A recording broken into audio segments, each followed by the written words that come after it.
Book 3, The Singing Citadel, in which Elric has his first dealings with Pantang, Yashana of Jakor, the sorcerer Theleb Ka'ana, and learns something more of the higher worlds.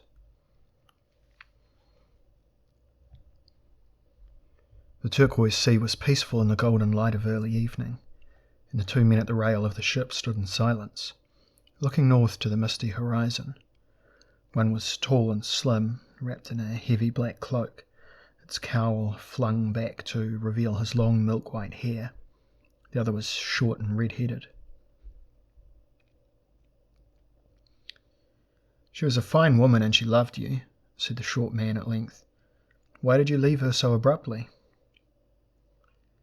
"She was a fine woman," the tall one replied, "but she would have loved me to her cost. Let her seek her own land and stay there.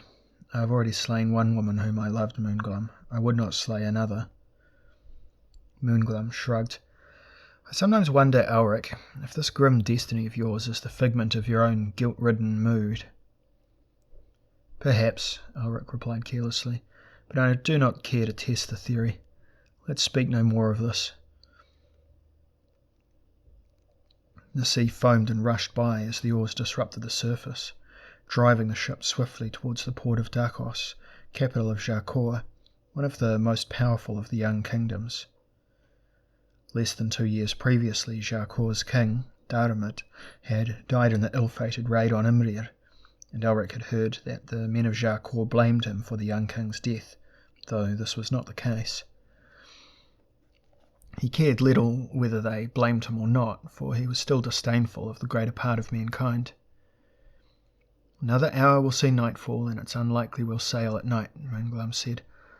"I'll to bed, I think." Elric was about to reply when he was interrupted by a high-pitched shout from the crow's nest. "Sail on larboard stern!" The lookout must have been half asleep, for the ship bearing down on them could easily be made out from the deck. Elric stepped aside as the captain, a dark-faced Tarkashite, came running along the deck. "What's the ship, Captain?" called Moonglum. "Pantang Trireme, a warship. They're on ramming course," the captain ran on, yelling orders to the helm to turn the ship aside. Elric and Moonglum crossed the deck to see the Trireme better. She was a black-sailed ship, painted black and heavily gilded, the 3 rowers to the oar as against there too. She was big and yet elegant, with a high curving stern and a low prow. Now they could see the waters broken by her big brass-sheathed ram. She had 2 lateen-rigged sails, and the wind was in her favour. The rowers were in a panic as they sweated to turn the ship according to the helmsman's orders. The oars rose and fell in confusion, and Moonglum turned to Elric with a half-smile. "They'll never do it. Best ready your blade, friend." Pantang was an isle of sorcerers, fully human, who sought to emulate the old power of Melniboné. Their fleets were among the best in the young kingdoms and raided with little discrimination. The theocrat of Pantang, chief of the priest aristocracy, was Jugreen Lurn, who was reputed to have a pact with the powers of chaos and a plan to rule the world. Elric regarded the men of Pantang as upstarts who could never hope to mirror the glory of his ancestors, but even he had to admit that this ship was impressive and would easily win a fight with the Tarkashite galley. Soon the great trireme was bearing down on them, and captain and helmsman fell silent as they realized they could not evade the ram.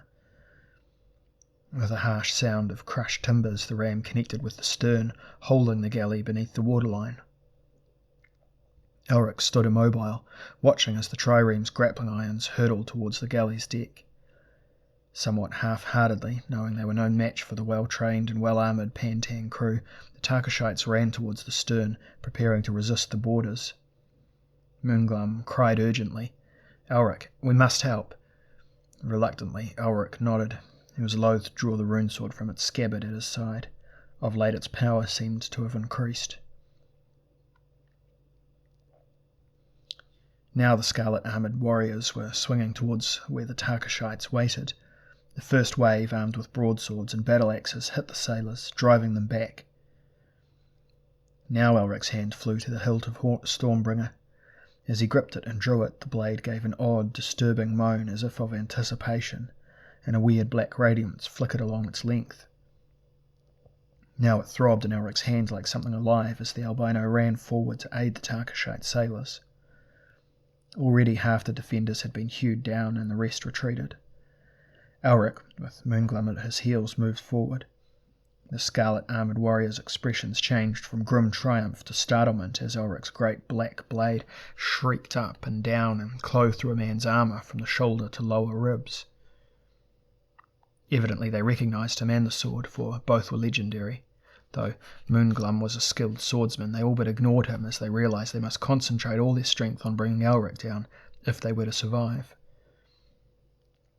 The old, wild killing lust of his ancestors now dominated Elric as the blade reaped souls.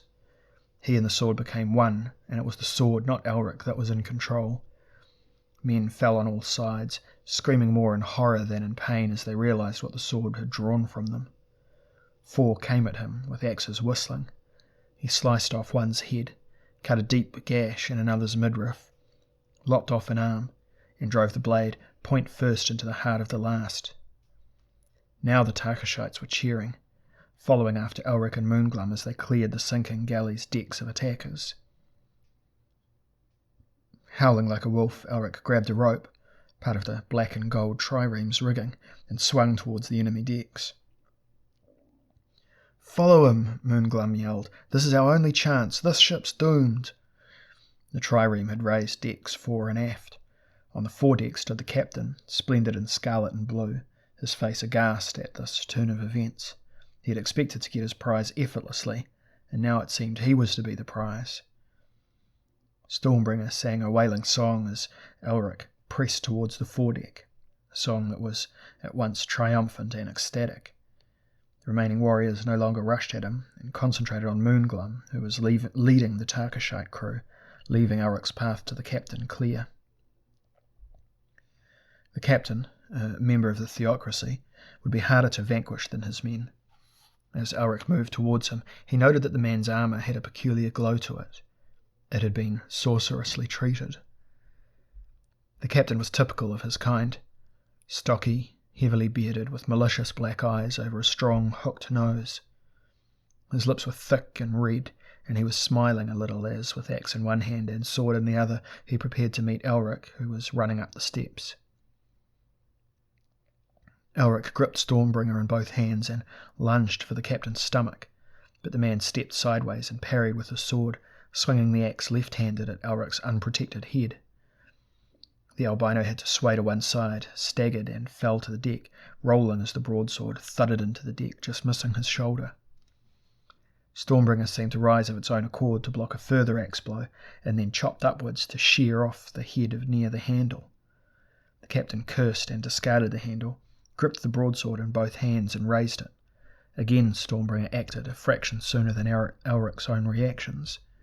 He drove the blade up towards the man's heart. The magic-treated armour stopped it for a second, but then Stormbringer shrilled a chilling, wailing song, shuddered as if summoning more strength, slipped on the armour again.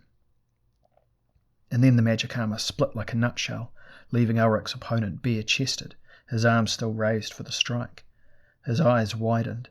He backed away, his sword forgotten, his gaze fixed on the evil runeblade as it struck him under the breastbone and drove in. He grimaced, whimpered, and dropped his sword, clutching instead at the blade which was sucking out his soul. "By Shardros, not...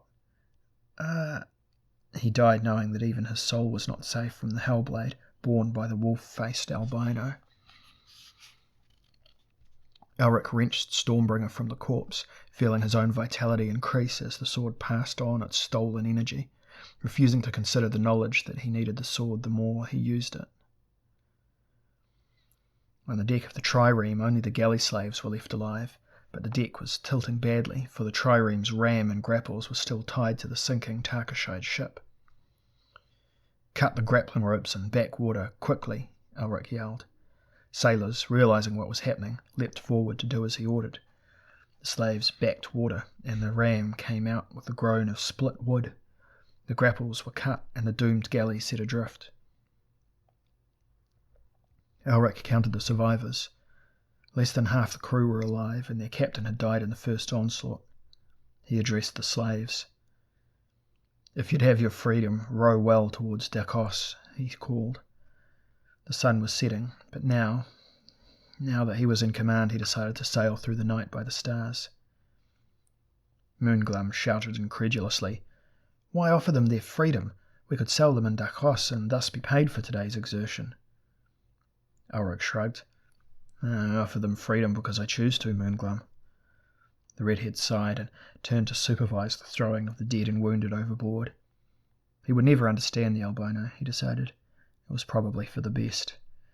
And that was how Elric came to enter Dakos in the same style, when he was originally intended to slip into the city without being recognised. Leaving Moonglum to negotiate the sale of the trireme and divide the money between the crew and himself, Elric drew his hood over his head and pushed through the crowd which had collected, making for an inn he knew of by the west gate of the city.